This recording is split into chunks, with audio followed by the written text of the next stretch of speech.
और तुम्हें अपना प्रिपरेशन भैया किस टाइप से करना चाहिए। तुम्हें मालूम होगा कि जेईई को हम लोग बोलते हैं ज्वाइंट एंट्रेंस एग्जाम। इसमें जो है दो पार्ट होता है, एक पार्ट होता है मेंस और एक पार्ट होता है एडवांस का। मेंस के बारे में ऑलरेडी बातें बतला दिया गया है, अभी एडवांस के बारे में बातें हो रहा है, ठीक है। तो जो बच्चे मेंस में पास आउट होते हैं ना, उसी को जो है मौका दिया जाता है एडवांस के पेपर के लिए। एक बात जान लेना कि पर ईयर अप्रोक्सीमेटली 12 लाख ऐसे बच्चे होते हैं जो मेंस के पेपर को देने के लिए बैठते हैं, और उसमें से मात्र 2.5 लाख ऐसे बच्चे होते हैं जो पास आउट होते हैं किस पेपर के लिए, तो एडवांस के पेपर के लिए। मात्र 2.5 लाख के बच्चे क्वालिफाई करते हैं एडवांस के पेपर के लिए। अब इसका समझ लेना कि इसका एग्जाम कौन कंडक्ट करता है, एडवांस का एग्जाम कौन कंडक्ट करता है भैया। तो इसका एग्जाम कंडक्ट करता है टॉप का आईआईटी, जैसे कि तुम्हारा आईआईटी मद्रास हो गया, दिल्ली हो गया, बॉम्बे हो गया, इनमें से कोई भी आईआईटी इसका क्वेश्चन पेपर बना लेता है और एडवांस का पेपर जो है कंडक्ट कर लेता है। लेकिन मेंस का कौन करता है, तो मेंस का करता है एनटीए, नेशनल टेस्टिंग एजेंसी, ठीक है। इसका एडवांस का पेपर किस पैटर्न का होता है, तो इसका पेपर जो है दो टाइप में तुम्हें लिया जाएगा, पेपर 1 और पेपर 2 सेम डे होगा। एक पेपर तुम्हारा मॉर्निंग में हो जाएगा और एक पेपर जो है तुम्हारा इवनिंग में होगा। हर एक पेपर का ड्यूरेशन कितने घंटों का होगा, 3 घंटों का, यानी टोटल टाइम तुम्हें कितनी देर मिलेगा, 6 घंटे टाइम मिलेगा इस पेपर को देने के लिए।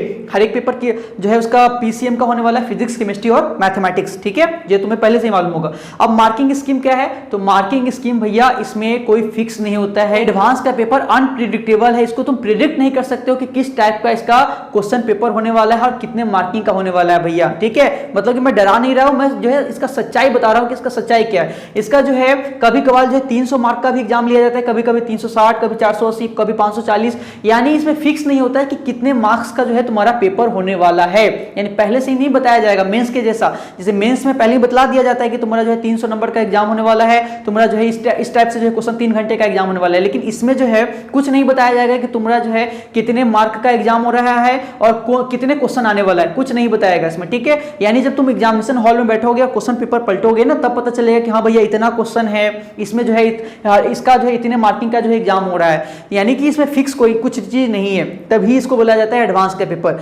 अब इसमें क्वेश्चन किस टाइप का आता है, जैसे कि तुम्हें पहले मैंने भी बोला कि मेंस जो होता है उसमें क्वेश्चन पे जो है फिक्स होता है क्वेश्चन टाइप के, उसमें जो है एमसीक्यू करेगा और न्यूमेरिकल वैल्यू क्वेश्चन करता है। लेकिन एडवांस में कोई चीज फिक्स नहीं होता है। एडवांस का पेपर जब तुम देने जाओगे तो इसमें जो है अलग अलग टाइप से क्वेश्चन रह सकता है, इसको तुम अनुमान लगा सकते हो किस टाइप का क्वेश्चन रहेगा। तो एमसीक्यू क्वेश्चन रह सकता है, एमसीक्यू में भी कैसा रहता है, तो कभी कभी सिंगल करेक्ट आंसर होता है, कभी कभी जो है तुम्हें मल्टीपल करेक्ट आंसर होता है, ठीक है। मल्टीपल करेक्ट आंसर का मतलब हो गया कि मान लो कि अगर तुम्हारा 4 ऑप्शन दिया हुआ है ए बी सी डी, तो इसमें से कभी कभी क्या होगा कि 2 सही होगा, कभी कभी क्या होगा कि 3 सही होगा, कभी कभी क्या होगा कि चारों का चारों सही हो सकता है, यानी कि मल्टीपल करेक्ट आंसर होगा।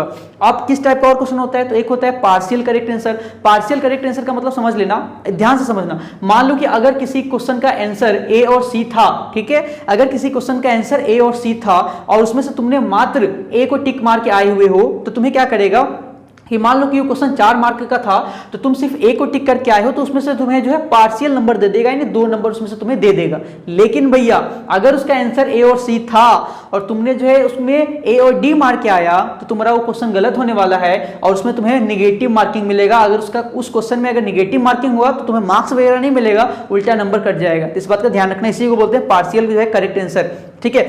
उसके बाद न्यूमेरिकल टाइप क्वेश्चन होता है, ये जो है नया लाया गया है, लेकिन इसको जो है पहले इंटीजर टाइप का क्वेश्चन हुआ कर क्वेश्चन दे दिया जाता था और उसमें जो है कहा जाता था कि 0 से लेकर 10 तक का जो है इंटीजर में वैल्यू बताओ कि इस क्वेश्चन का आंसर कितना आने वाला है, तो बच्चे का हालत जो है इसमें खराब हुआ करता था। तो उसको चेंज करके अब जो है न्यूमेरिकल टाइप क्वेश्चन लाया गया। उसके बाद जो है मैच द फॉलोइंग क्वेश्चन लाया गया। मैच द फॉलोइंग क्वेश्चन मतलब 9th 10th वाला मत समझ लेना, इसका मैच द फॉलोइंग क्वेश्चन कुछ अलग लेवल का होता है। उसके बाद जो है पैराग्राफ टाइप भी क्वेश्चन कभी कभार होता है। पैराग्राफ टाइप मतलब क्लास 12th में जब तुम एग्जाम दोगे या देने वाले हो या दे दिए होगे, तो तुम्हें मालूम होगा कि केस स्टडी टाइप का क्वेश्चन हुआ करता था, यानी क्वेश्चन पढ़ लो, पैराग्राफ पढ़ लो और उस बेसिस पे जो है 2-3 क्वेश्चन कर लो। तो पैराग्राफ टाइप भी क्वेश्चन होने वाला है। मतलब कि इसमें से जो मैंने इतना सारा टाइप बताया ना, इसमें से जो है 2-3 टाइप में ही, जैसे कि 5-6 टाइप मैंने बता दिया, इस 5-6 टाइप में क्या करेगा, किसी साल 2-3 कोई टाइप पकड़ लेगा। मान लो कि पकड़ लिया numerical type, match the following, paragraph type और क्वेश्चन दे दिया बनाने के लिए, ठीक है। यानी सभी में से नहीं देता है, कोई 2-3 टाइप पकड़ेगा और क्वेश्चन बना के तुम्हें दे देगा बनाने के लिए, ठीक है। अब मार्किंग जो मैंने पहले ही बोला कि इसका मार्किंग कोई फिक्स नहीं होता है, अनप्रिडिक्टेबल है भैया। जब एग्जाम हॉल में जाओगे तो भी पता चलेगा कि क्या कहानी होने वाला है। निगेटिव मार्किंग का क्या कहानी है, तो इसका निगेटिव मार्किंग भी फिक्स नहीं है। जब क्वेश्चन पेपर पलटोगे तो उसका जो है डिटेल्स पढ़ोगे तो पता चलेगा कि हाँ ये क्वेश्चन के लिए जो है निगेटिव मार्किंग है 2 नंबर का, इस क्वेश्चन के लिए नेगेटिव मार्किंग है 1 नंबर का, और किसी क्वेश्चन के लिए पता चलेगा कि नेगेटिव मार्किंग है ही नहीं। एडवांस का पेपर है, एक लेवल का पेपर होता है, और इसमें वही बच्चे पेपर देने जाते हैं जो छट के आए हुए होते हैं, जो फिल्टर करके आए हुए होते हैं मेंस में से, ठीक है। तो भैया इसमें जो है अनप्रिडिक्टेबल चीज होता है, जब जो बच्चे जो है अच्छे से फोड़े हुए रहते हैं पढ़ाई को, वही जो है इसको क्रैक कर पाते हैं। आगे बात करते हैं इसका एग्जाम किस टाइप का होता है। तो इसका एग्जाम होता है सीबीटी, यानी ऑनलाइन होता है, कंप्यूटर बेस्ड टेस्ट होगा और ऑनलाइन होने वाला है इसका एग्जाम।